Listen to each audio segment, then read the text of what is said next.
Unacademy. Let's crack it.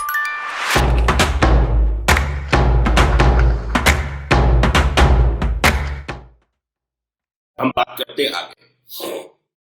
Solid state में कल मैंने आपको थियोरेटिकली ये बताया था कहां कितने कॉर्नर, कहां कितनी एजेस और कितने यहां पर डायगोनल, बॉडी डायगोनल। तो ये सारी चीजें आपने घर में देखी होंगी। कॉर्नर जो है 8 होते हैं, फेस 6 होते हैं, एज 12 होती है, बॉडी डायगोनल 4, फेस डायगोनल 12। इसके बाद अल्टरनेट कॉर्नर 4, अल्टरनेट एज भी 4 और अल्टरनेट फेस 2। इसके बाद थ्योरी में ही हम आगे चले। Second point,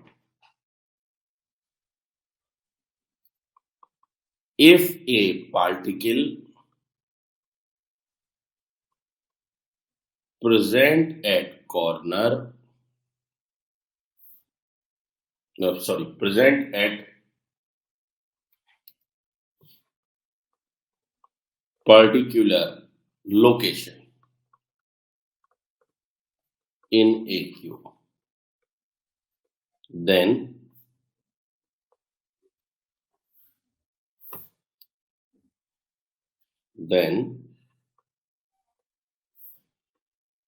how many unit cell share this particle at corner। तुम लिखे हुए मत जाना अभी है ना। लिखे हुए तो क्या है, देखो ये जो थ्योरी होती है जो हम लोग लिखते हैं, और जहां तक मुझे याद है फिजिक्स वाले भी सर, चाहे एसटी हो या एसएसआर हो, है ना, मतलब जो भी आदमी मैथ्स पढ़ाता है, बेसिकली मैथ्स के सब्जेक्ट, उसकी जो थ्योरी होती है वो उसकी खुद की क्रिएट की हुई होती है, वो किताब की नहीं होती, वो उसने खुद डिजाइन की है। वो चाहे आपको कोई भी मिले, फिजिक्स पढ़ाने वाला या फिजिकल या मैथ्स पढ़ाने वाला, तो कभी उसकी उस लिखे हुए पे जाओ ही मत। और यही वजह है कि अगर किसी को फिजिक्स के या फिजिकल केमिस्ट्री के, तुम्हारे पास मैथ्स तो है ही नहीं, अगर नोट्स दे दिए जाएं, मान लीजिए आप मेरे नोट्स की फोटोकॉपी करा के अपने गांव में बांट दो, अपने शहर में बांट दो, तो उसके कुछ समझ में नहीं आएगा। या तुम अपने शैलेंद्र तनवर है उसकी फोटोकॉपी करा के सबको बांटे हो, कुछ समझ में नहीं आया सामने वाले को। लेकिन अगर यही इनऑर्गेनिक ऑर्गेनिक की कॉपी होगी तो वो घर में बैठ के उसे पढ़ के याद ही करना है। थोड़ी सी फील की कमी रहेगी, ठीक है, वो खुद सेल्फ स्टडी है और एक टीचिंग है, लेकिन ये नहीं है कि उसे समझ में नहीं आया, सब समझ में आया। ये मैथमेटिक्स सब्जेक्ट में और इसमें अंतर है। मैथमेटिकल सब्जेक्ट, कई बच्चे पूछते हैं कि सर हम कौन सी क्लास करें नहीं करें, तो भी मैं कोटा में, मैथमेटिकल सब्जेक्ट में क्या होता है, क्लास का ही मजा है। हाँ, अगर आपको ये टॉपिक आता है तो आप मत करो।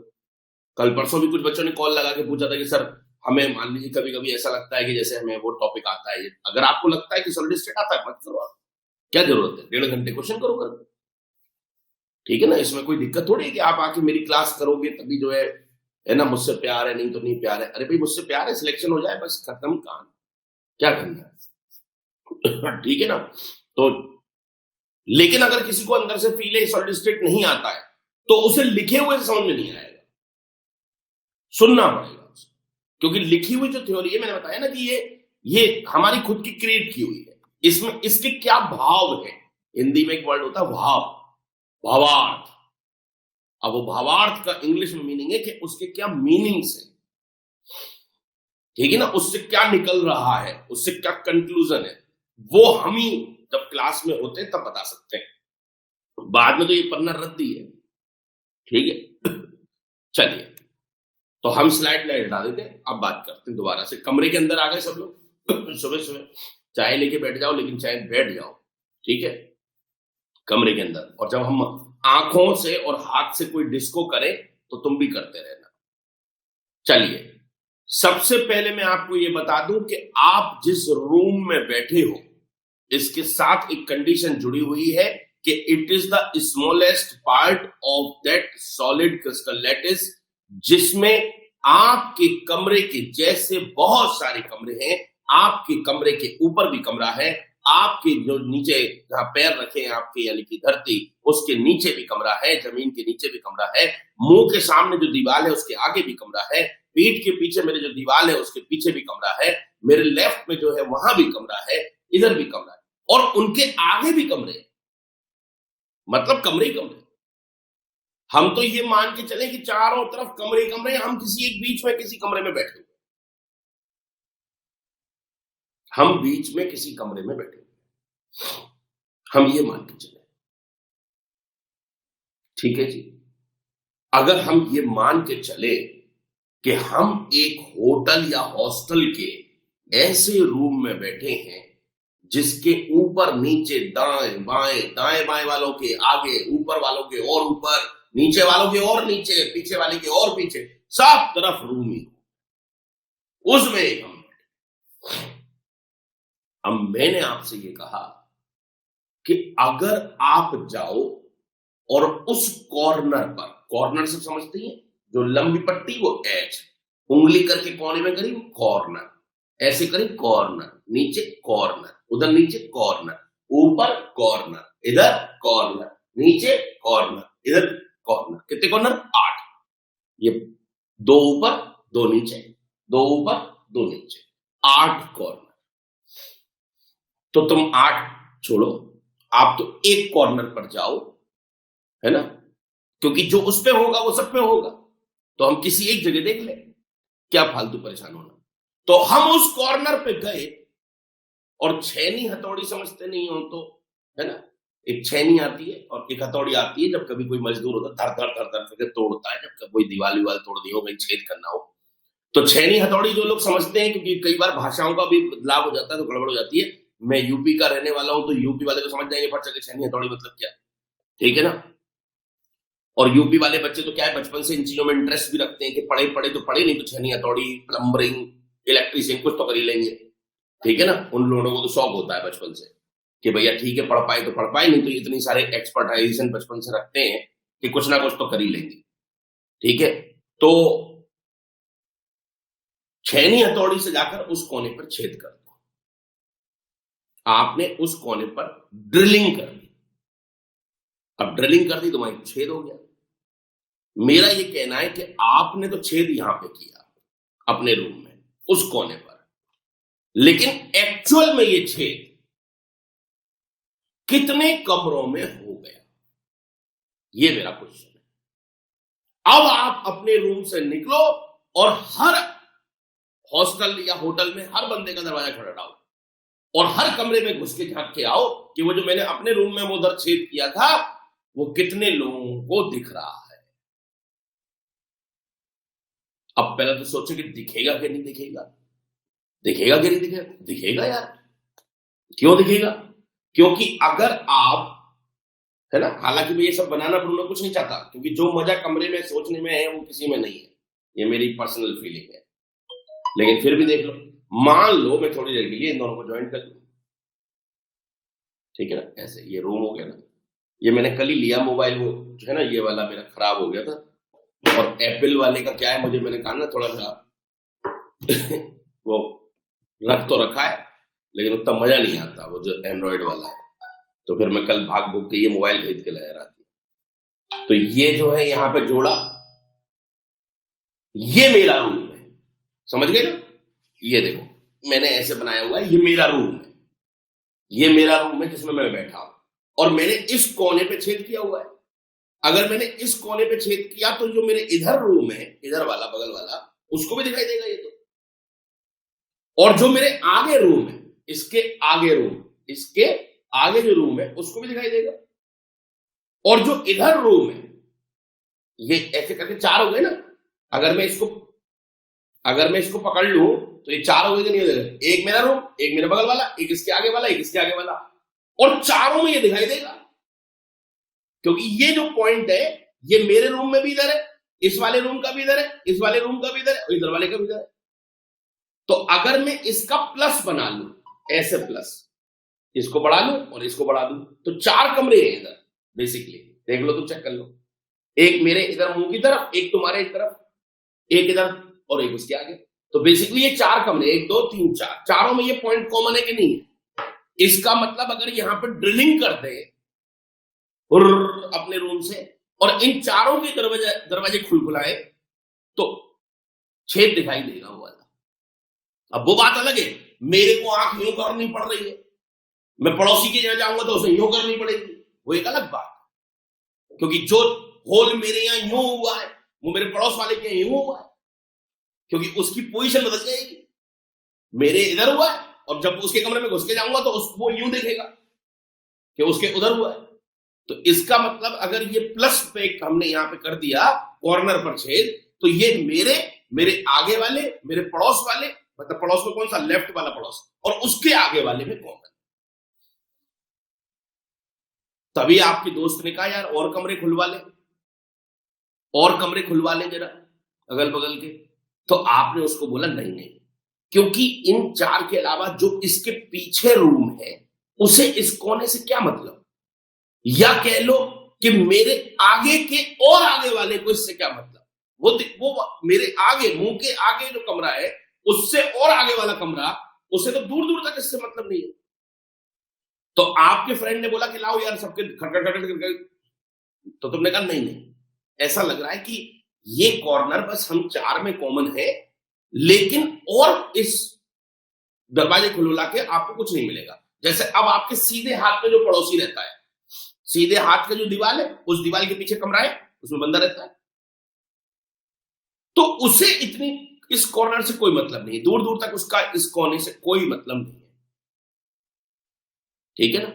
इसे इस कोने से तो हम, मेरे को, यानी कि जो हम ड्रिल करके आए, हमारे उल्टे हाथ पे जो पड़ोसी है उसको, मेरे मुंह के सामने जो दीवार उसके आगे जो रहता है उसको, और मेरे लेफ्ट वाले पड़ोसी के आगे वाले को।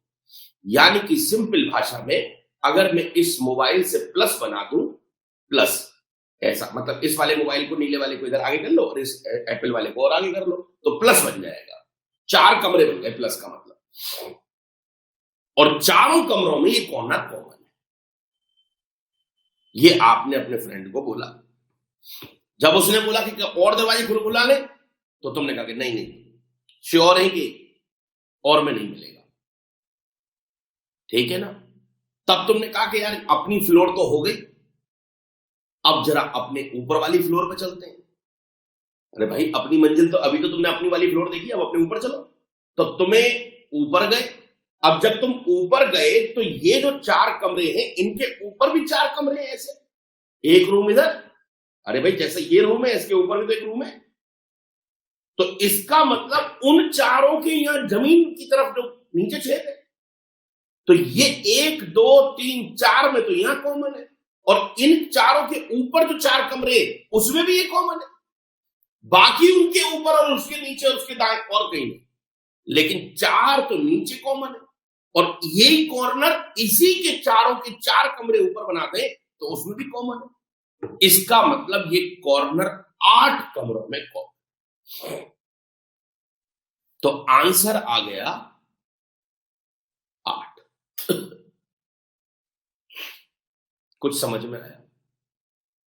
और देखो 8 तो था ही, इतना प्लस बनाकर और अपने हाथों को कष्ट देकर और अपनी बातों को कष्ट देकर बदल थोड़ी जाना था, 8 ही था। लेकिन ये 8 अगर मुझे दिखकर आएगा और एक कोई कहे कि 8, दोनों में बहुत अंतर है, मतलब दोनों में बहुत अंतर है, यही पढ़ाई है इसकी, कि मुझे तो दिख रहा है कि 8 है, वो कॉर्नर पे मेरी आंखें जाकर और है ना फुल बीमारी में हो, फुल नशे में हो, फिर भी हमें वो दिख रहा है कि वो कमरा 8 कमरों में कॉमन है। और बहुत सिंपल सी बात है, अगर यहां 90 का एंगल बनेगा तो 360 में 4 कमरे तो यहां बनेंगे और 4 इसके ऊपर बनेंगे, तो ये कोना 8 में कॉमन हो जाएगा इन 4 कमरों में और इसके ऊपर वाली मंजिल के 4 कमरों में। अब क्योंकि ये यहां छत पे है तो ऊपर वालों के नीचे जमीन पे, बस, और तो किसी को मतलब नहीं इससे। तो 90, अगर ये एंगल 120 का बनता, सॉरी 120 का एंगल बनता सपोज,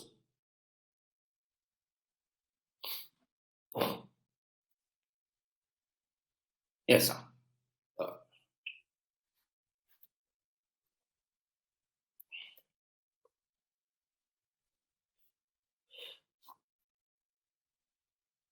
120 मान लेंगे, है ना, ऐसा। तो ये कॉर्नर कितने में कॉमन होता? 6 में। एक ये वाला कमरा, एक ये वाला कमरा, है? थोड़ा सा और अच्छी पिक्चर बना ले, सब एक से झुकते हुए दिखे।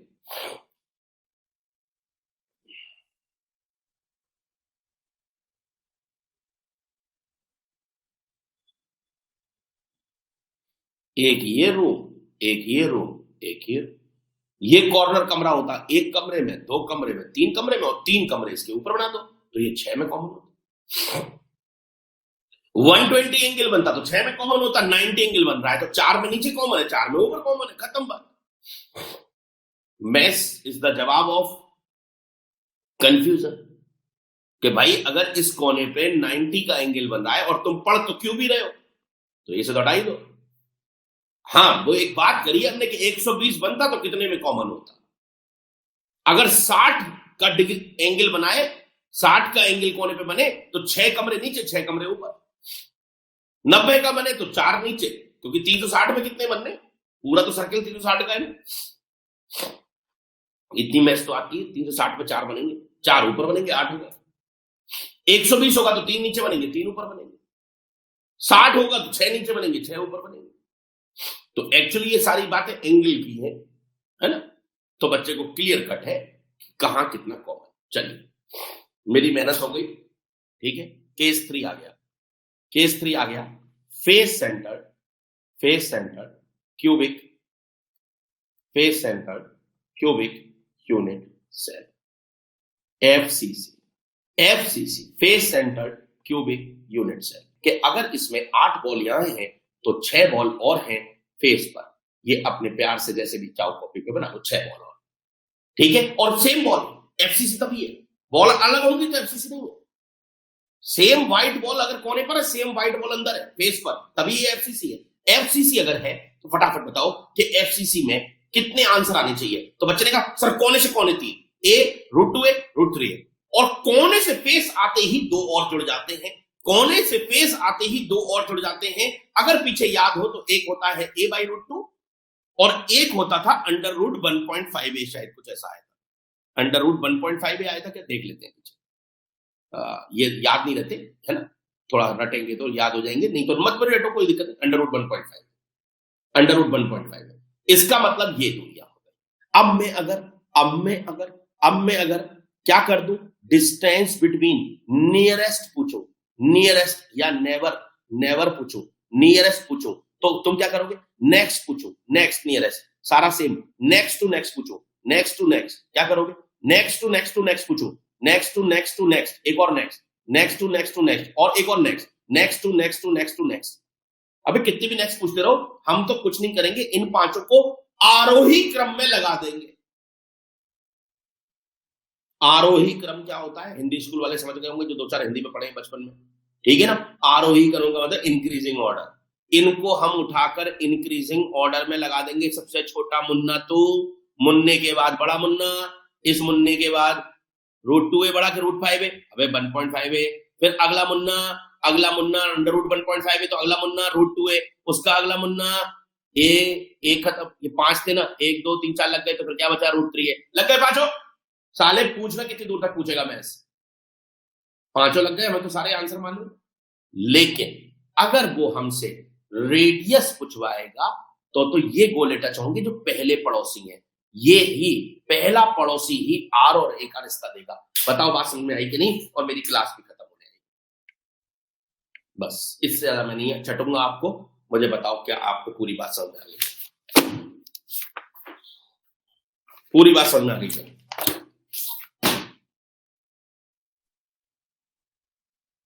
Thank you to all of you, God bless you.